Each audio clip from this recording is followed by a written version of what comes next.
গ্রীষ্মকালীন বিভিন্ন সবজি চাষে ব্যস্ত সময় পার করছেন নরসিংদীর কৃষক। স্থানীয় চাহিদা মিটিয়ে এখানকার সবজি রপ্তানি হচ্ছে সারা দেশে। ফলন ভালো হলেও হাত বদলের কারণে ন্যায্য দাম পাচ্ছেন না বলে অভিযোগ কৃষকের। হৃদয় খানের তথ্যচিত্রে বিস্তারিত ডেস্ক রিপোর্টে। নরসিংদী জেলার বিস্তীর্ণ মাঠ জুড়ে গ্রীষ্মকালীন সবজি ঝিঙা, কাকরোল, ঢেঁড়স, উস্তা, কুমড়া, জালি, বেগুন থেকে শুরু করে গ্রীষ্মকালীন নানা সবজি চাষে ব্যস্ত সময় পার করছেন চাষিরা।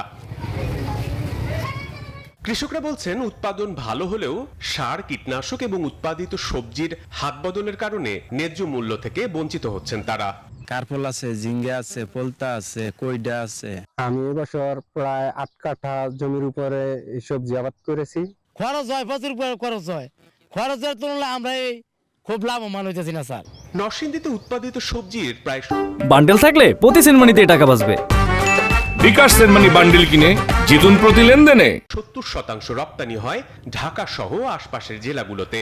দেশের বিভিন্ন প্রান্ত থেকে পাইকাররা এখানে এসে সবজি সরবরাহ করে থাকেন।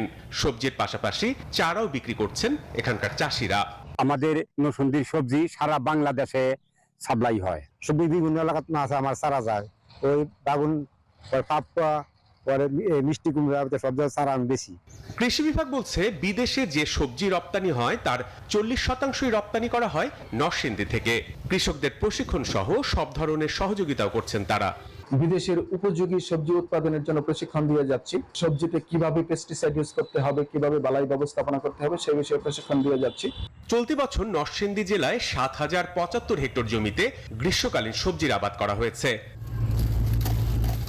Desk report, news 24।